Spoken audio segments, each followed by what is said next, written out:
Hello, everybody. It is 7:31 a.m. Central Time on the 10th of July, 2018, Tuesday, going into Wednesday internationally. Hope you're doing well. Just jumping on here to do an update in the morning, let you know what's hit since last night at 10 p.m. So we're going on about, 9 or 10 hours ago? Let's turn on a display capture and dive into the deep end on earthquakes. So where are we? Take a look, guys. Japan got hit last night. Not just anywhere. We got a 4.9 and a 5.0 striking to the east-northeast of Tokyo, right next to the coast of Honshu. Both sides, 5.0, 4.9. 4.9 society struck again, right? No, we also had a 4.7 up here off the coast of Kamchatka, and two separate 4.7s down here to the south. This one was upgraded to 4.8 over north of Guam, but they're both the same sized earthquakes. They're actually within a point of one another, so really it goes 4.6, 4.7, 4.8 across pretty much all of the West Pacific. We get down to New Zealand, and look what we got here just south of Christchurch, a new 4.1, and the catcher's mitt really starting to pick up in activity, threes. And this 3 coming in at 283 kilometers deep. We have a deep earthquake in the catcher's mitt, guys, right next to White Island volcano. So a new deep 3 at 300-something kilometers deep can cause a shallow 4 or even greater next to the deep quake. So first of all, we've got this 4. That 4 down to the south of Christchurch came in from the previous day's activity and the spread down to the south ultimately that happens. So it's a distribution of force across New Zealand right now. And where did it come from? All we have to do is go back a day and a half. You had a deep earthquake up here to your north, deep 5.5. And that's displacing all of Zealandia. Zealandia is the newly discovered continent in the past couple of years that extends from right here at New Caledonia all the way down past New Zealand, where you see the light blue versus purple out in the ocean. That's undersea, but still a continent. As we go over to the west, look what happened here. A new outbreak has taken place east-southeast of Madagascar on the southwest Indian Ridge. And if we consult the USGS plate boundary map, I think you're going to be able to make out that we're right on the red line on the Madagascar Basin in between the continent of Antarctica and the south portion of Africa, also meeting up with India. So the mid-Indian Ridge right here, that's a spot where pressure has been transferring up to the north, up towards the Red Sea and the Gulf of Aden, additionally going up into Israel and striking at the halfway fulcrum point here next to the Sea of Galilee. Well, down to the south, it's also apparently traveling down to the south. So not only is it going to the north and going up around Africa that way, but apparently forces breaking down to the south and going down the southwest Indian Ridge. That means we should see an additional earthquake somewhere down here to the south, going along the stair-step pattern down towards our southern dip. What is this called? The Agulhas Basin? Okay, the Agulhas Basin is where we'd look for possibly this to keep going down the ridge. Okay? Now, I guess this is somewhat good news that Mayotte Island is not getting hit. Is it that the whole region is blocked here? Take a look. Look at this. It could be that where the arrow is going across, it looks almost like a parentheses or a sideways arrow pointing to the east. It could be that when force is hitting here, it's either being directed to the north or deflected to the south. Do you see this? So it would come in and either go this way or this way now. Now before, just a few weeks ago, it was going straight in and hitting Mayotte Island. Like I said, now it appears to be deflecting north and south. So is this the main player here? Is this our direction finder, if you will? Pointing us in certain directions, like a satellite dish. You see, it would be, you point it one way, it's going to send the ray one way. You point it another way, it's going to send the ray the other. That's kind of where we are with that, I think. Okay. So, and I just noticed that last night, finally. I just noticed that this was over east and that seems to be the force flow director. Do you follow me on that? Okay, and right through the center, if it's going right through the center, where does it take us? If it goes between these two formations, brings us right into Mayotte. If it goes to the north, deflects off, go to the north. Goes to the south, deflects off, go to the south. Seismic force being deflected.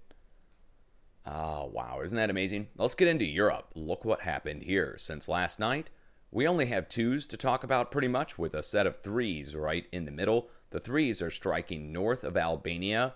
This is in the Montenegro, South Bosnia region. So a swarm going up to the mid-range 2s, or 3, and a bunch of mid-range 2s all the way around the region. And you can trace this back across Turkey.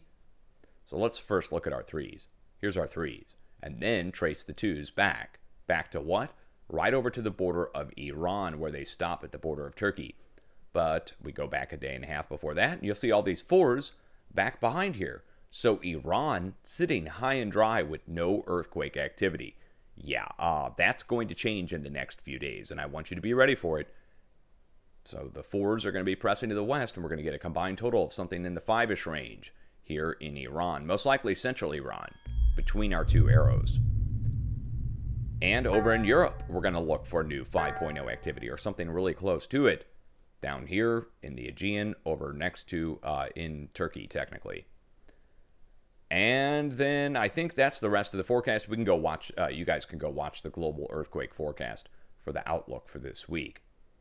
Up to the north, up in Alaska, last night's earthquake at Mount McKinley, the highest point in North America, got hit with a 5.0 earthquake, letting us know force was going to be coming in from the northwest. We weren't let down. We'll get into the United States in a second, because the United States has seen a pretty big increase in number of 3.0 earthquakes, going up to near 4 all of a sudden after last night's push on the edge of our craton. But let's get into Central America really quick. We have 2 earthquakes, both just south of volcanoes. We have Colima volcano here, where our letter V is, and the 4.4 striking south-southwest of that, and south-southeast of Popocatépetl volcano, just near Mexico City, struck by 4.2. That's all we have to report to you out of Central America. Down to the south, 4.6 and 4.4. These are both next to volcanoes as well. There's Reventador volcano in Ecuador right there, and Sabancaya volcano right here in South Peru, both being struck. We get into the Caribbean. We don't have much more to report to you since last night. 3.2 and several 2s striking around Puerto Rico. I would expect that to go up, but it's going to be going up to the south most likely. We're still waiting for that earthquake in Venezuela, and it's really building up in pressure and in time.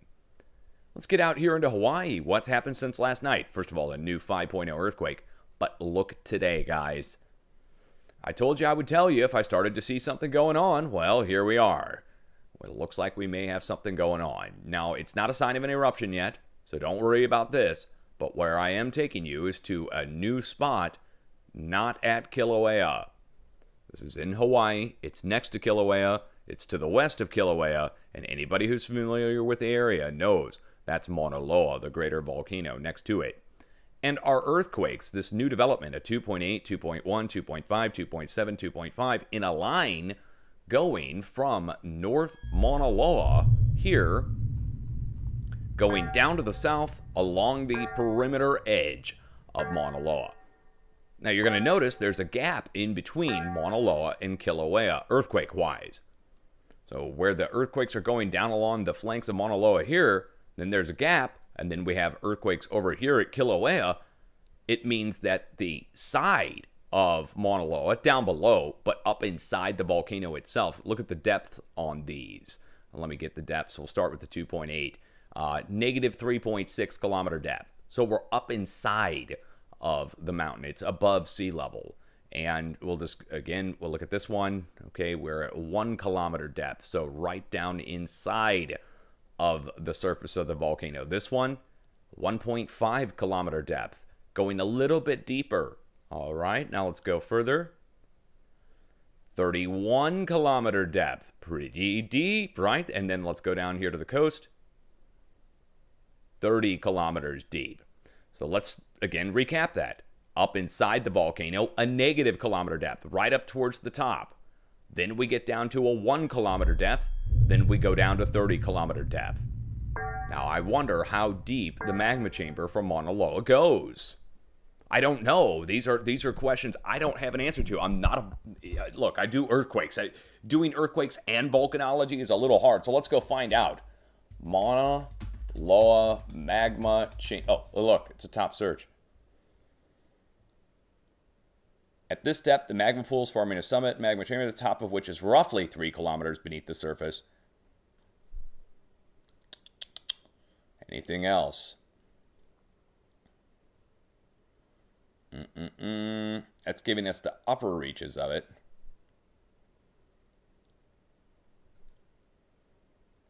Wow. Okay, there's gonna be. All right, it looks like I got a little reading to do. Well, it's one of these kind of websites. Okay, well, you know what? We can do a Control F. Depth. Depth. Depth, depth, depth.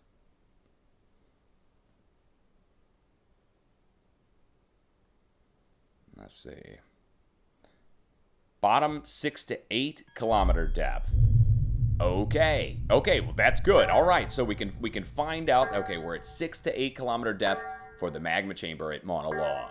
So we start up above the magma chamber. We go down 1 kilometer in above the magma chamber still, and then we go down at 30 kilometers down below the magma chamber. So we're sandwiched in between earthquakes on both sides of Mauna Loa's magma chamber. That helps to know the depth and the magnitude. Why does that matter? Well, so think about it this way. If you've got a giant chamber full of magma, and next to it, you've got a volcano that's collapsed and drained its chamber of magma. So starting on both sides of this now, there's a little bit of perturbance. That's what's happening. Now, what does it mean?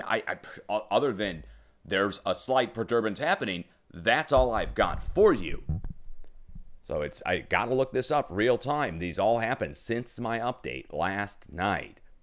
So this is a change. And if we start to see a swarm, we start to see hundreds or maybe even thousands of small earthquakes at this place, then we know that Mauna Loa might be getting ready to do something. Now, we also need to go check the Hawaiian Volcano Observatory. See what's going on over there. Mauna Loa, well, I don't even want to go there. So let's go check the multimedia page. Everything from yesterday still stands. Impressive views of the lava flow. Before we go check the crater, let's go look at our webcams and just see what's going on down at Fissure 8. Yeah, look at this. Look at this. Man, it's still going.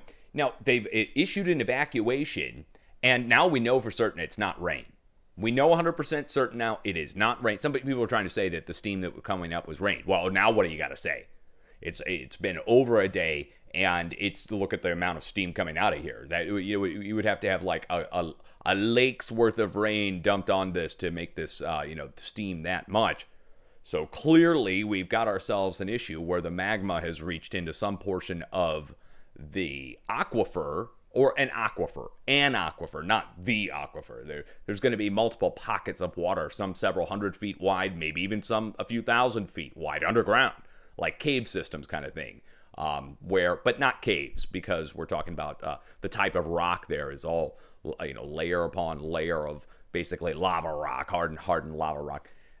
So you're going to get cavities inside there that form over time, and they fill with water, and it would make sense that this reached one of those, and we're seeing this gigantic steam off coming from underground as the magma fills that several hundred to several thousand foot wide hole in the ground that's filled with water. Now, the hole in the ground that's filled with water is maybe a few hundred feet down, and then that causes the steam to come up without a blast. It would cause the steam to come up and start coming through the surface all over the area right around this. This is a big change from where we were a couple days ago. I mean, you used to be able to see the damn thing. Now it's covered in steam. So, and we're right next to that geothermal pumping operation, too. The buildings are right next to it, but it's further away. I mean, this is just steam off that's happening here again and it would make sense, too, if they were doing the geothermal there because there was a big pocket of water that was steamable. Does that make sense? Like, they're not going to do geothermal in a dry ground, okay? So there's got to be water there to begin with. It makes sense that it's now been hit, and that water is gone, or it's in the process of steaming off now. So that is amazing to see. Yeah, I mean, you don't normally get to see something like this, guys. So take a look. Remember how that looks, because that's one you're not going to see very often. It's not every day you get to see a fissure form that forms a river of lava, and then that river of lava somehow punctures into a giant aquifer and steams it off over the course of days. Just, you know, and here, look at this. Look at this off in the distance. This is what it looks like. This is from the Kilauea East Rift Zone camera. Isn't that wild? So that's all the way off in the distance. Here's another view of it. Yeah, the East Rift Zone. Another view off the camera there. So off in the distance, you could see it glowing. And that just is where we're starting. Now let's go over and check their multimedia page and show you the radar imagery of the collapsing caldera as of a few days ago. So as of a few days ago, this has been ongoing, but it is now officially, when we look at this, it is half the caldera has collapsed. Half of it. And if the other half goes, it might even be 2/3. When you really look at it, it's more like 2/3 than half. So it's, you know, a majority of this thing is collapsing. And we have one more section to go, and that's the furthest away on the opposite side of the north side of the caldera. The crater expanded and continues to expand. Eventually, there's going to be magma that surges back up inside here and blows back out. It'll blow out a new crater inside of the caldera and form a new lava lake. But that's down the road. Right now, it's still draining out. Right now, I mean, we just looked at it over on the webcam. All that steam and all the lava in that river. It's still going on. So as long as it continues to drain out, it's going to continue to collapse. No doubt, right? But once it stops to drain out, then it's going to start to fill back up. The only question is, how long is it going to take to fill, or there's two questions. How long is it going to take to fill back up, and what happens when it reaches the bottleneck, the cork at the top that we're looking at here on the screen now? All these thousands of tons of debris have fallen down on top of the tube that fed the old lava lake and on top of the magma chamber, collapsing down on the actual physical upper portion of the magma chamber a few kilometers down. So it's a few kilometers worth of shifting. We're seeing the surface of it. So you see the surface of it, but imagine this like a giant straw going down into the crust, and that's the whole section that's collapsing. And then down in the crust, there's a magma chamber a couple kilometers down inside there with tubes that reach up. The tubes are crushed, and now it's the upper chamber itself of that magma chamber a few kilometers down that's collapsing. That's why you're getting 5.0 earthquakes. You know, a lot of people are saying, well, if this is just, you know, if it's just a landslide on the surface, why is it causing a 5.0 earthquake? It shouldn't be doing that.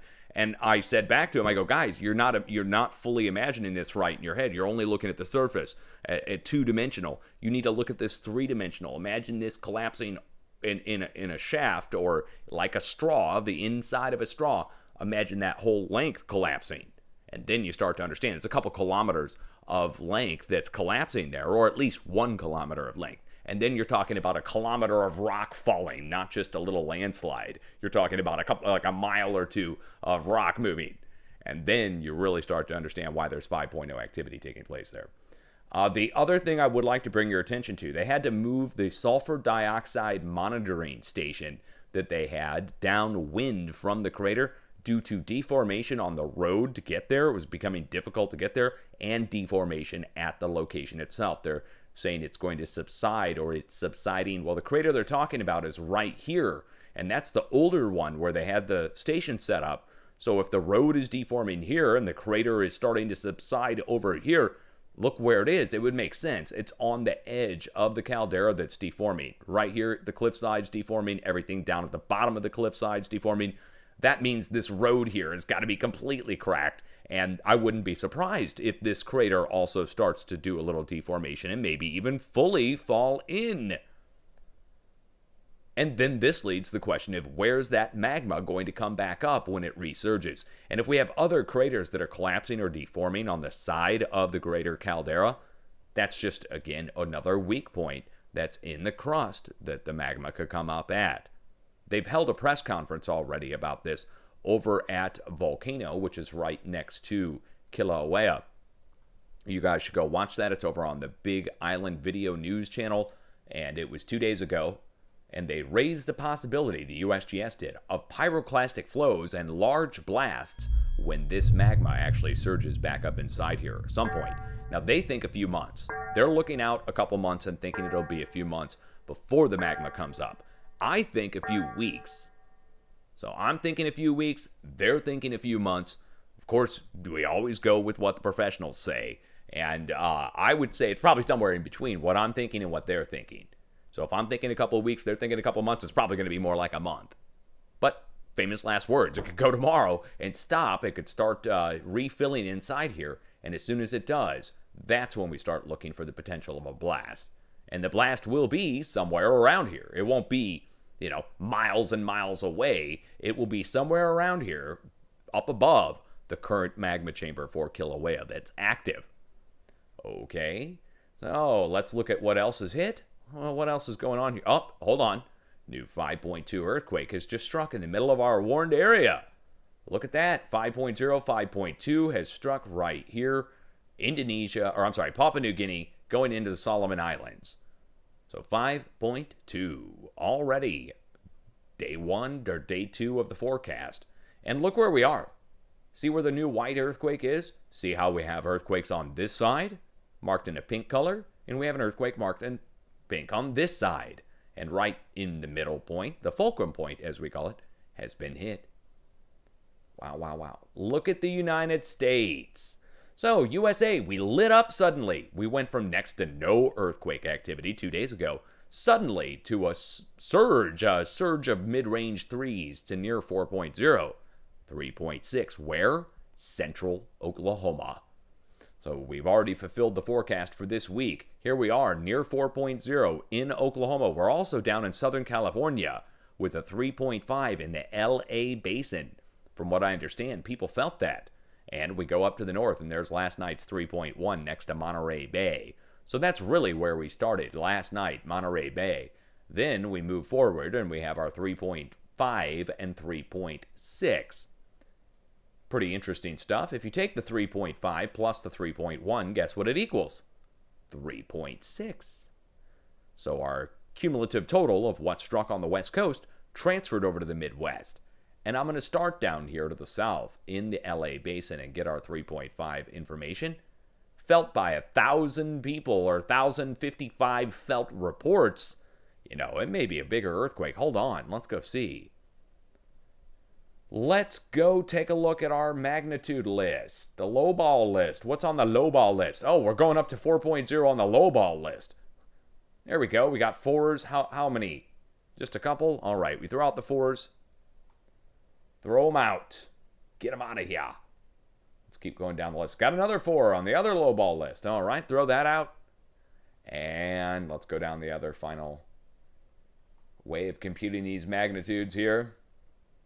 4, 4.3, 4.1, 4.1. We throw out the 4.3. We throw out the high end, and we throw out the low end.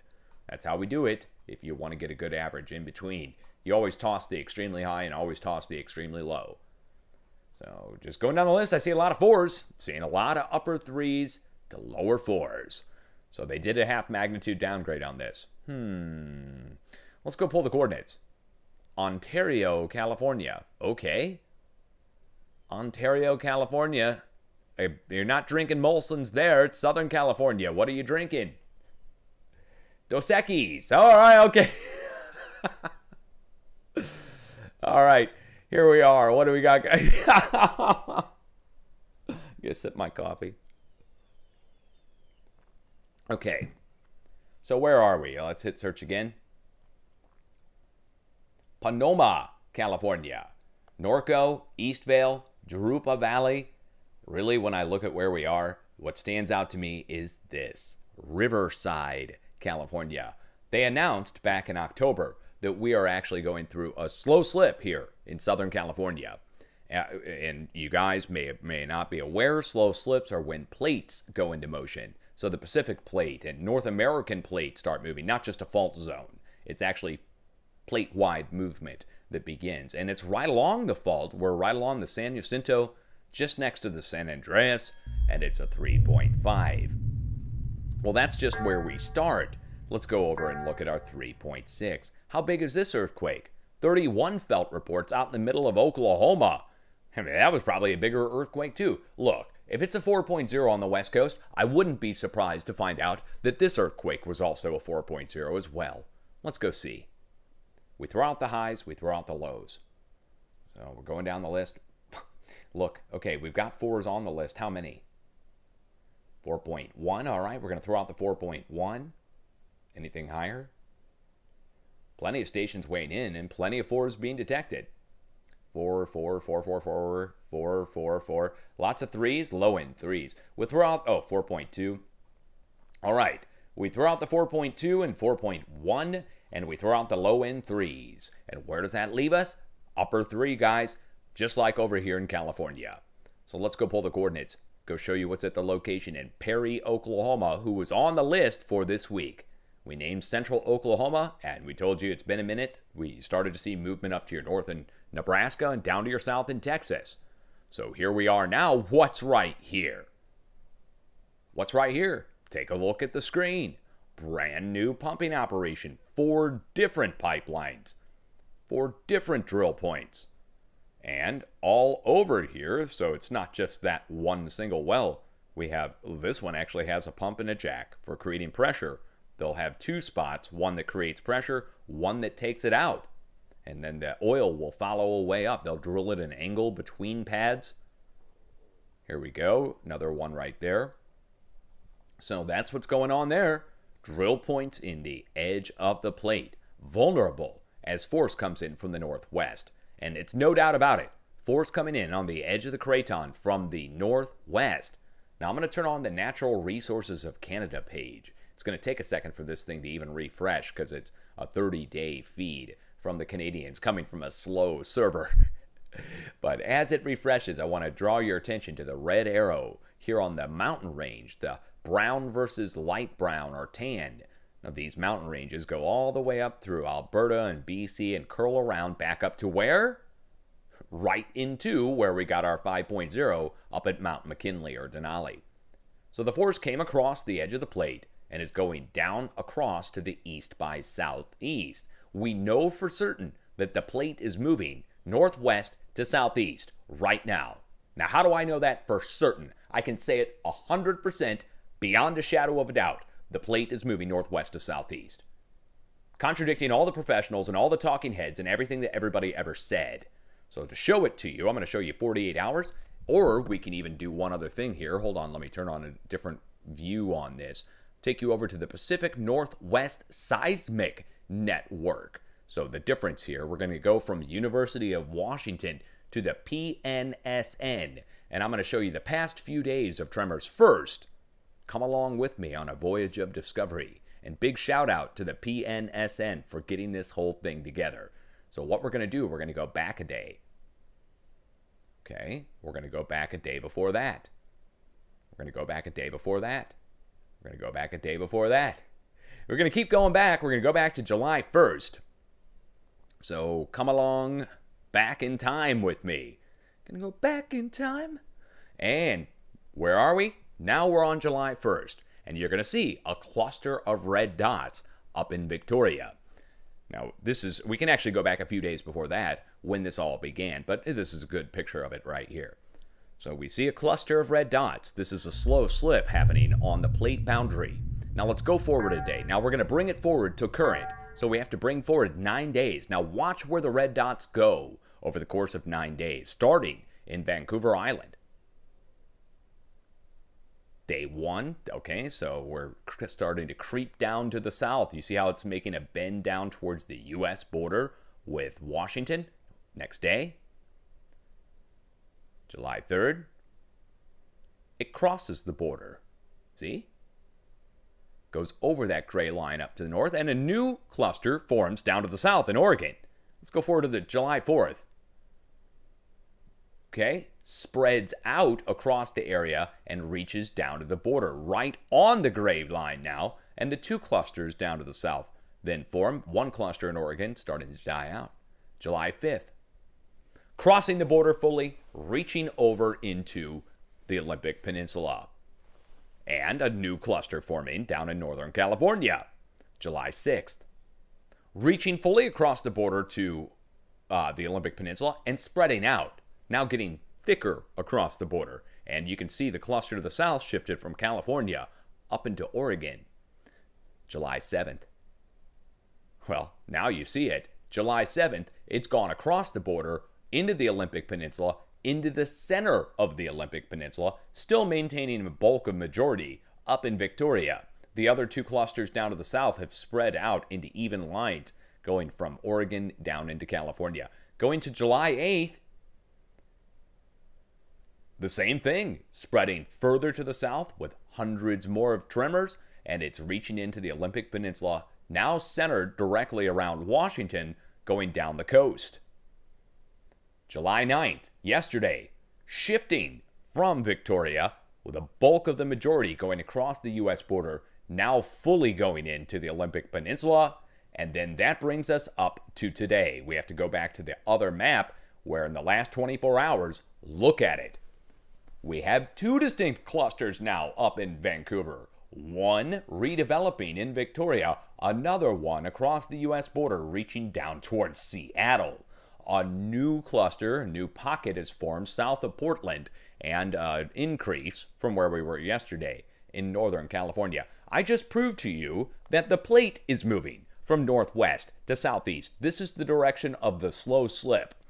So that big pocket that's moving tells us which way the plate is moving. So it's moving northwest to southeast. And it matches up perfectly northwest to southeast with all the other earthquakes that are striking northwest to southeast. Now let's go turn on our 0.0 and greater earthquake feed. By the way, guys, this completely defies what professionals said could happen with the plate ever. They said that there is no movement northwest to southeast across the plate. And I've got the Canadian feed turned on now, so you should really be able to see this. Check it out. We'll go up here in the northwest and just look at the last few days worth of quakes.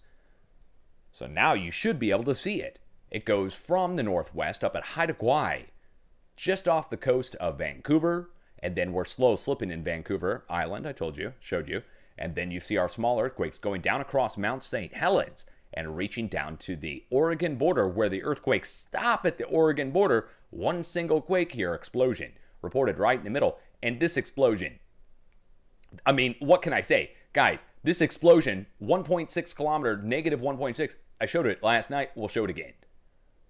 We're going to show it again. You need to see it.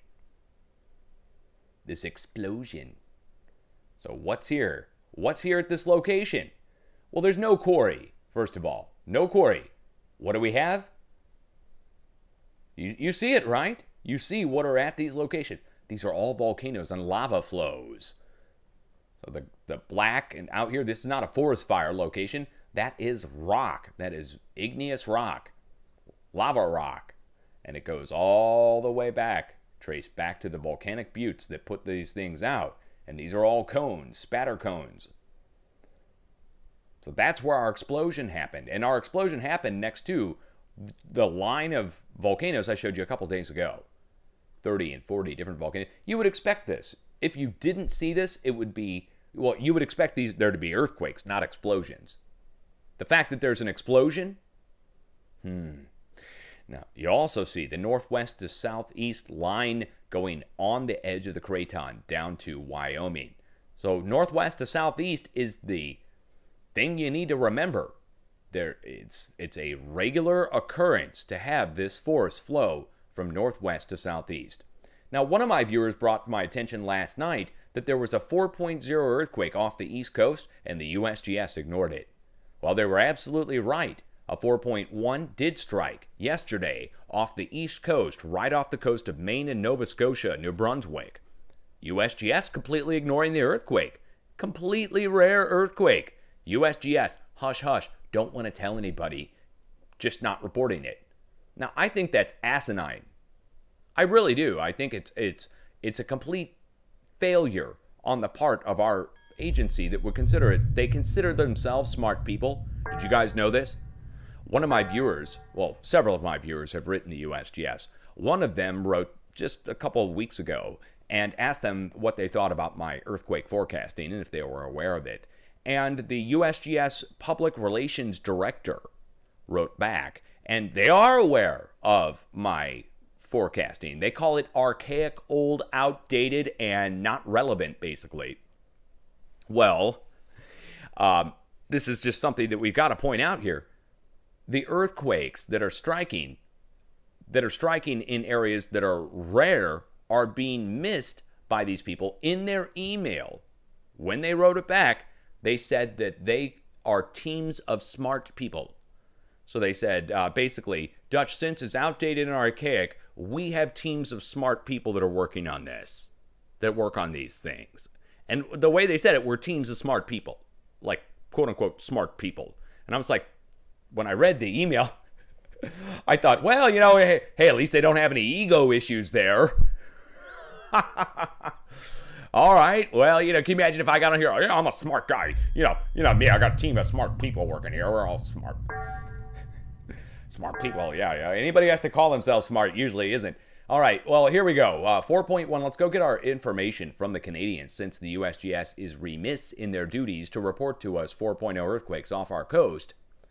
Oh, I guess they're going to call this an international quake, huh? I guess they don't cover 4.0s or anything less internationally, right? Do you want to see? Actually, they do. Let me take you over to the USGS earthquake page, earthquakes.usgs.gov. And we're going to click on their earthquake page. And we're going to go look internationally to see if they have any earthquakes that are under... oh, wait, hold on. They have a 3.2 in Montenegro.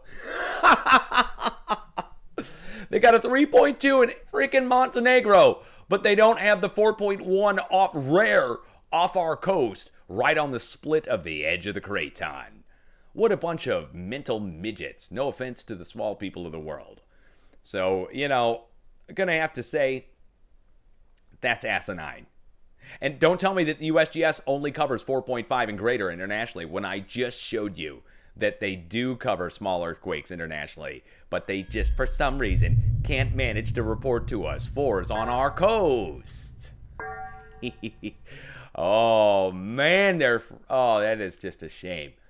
Now, one more thing before we get into anything else here in the U.S. Let's turn off the Canadian feeds. At this 30-day feed from the Canadians, I don't know. You guys need to talk to your professionals. Get them on board with a 7-day feed because 30 days ain't cutting it in this day and age. Isn't cutting it. Sorry, I'm from the Midwest United States. I said ain't, didn't I?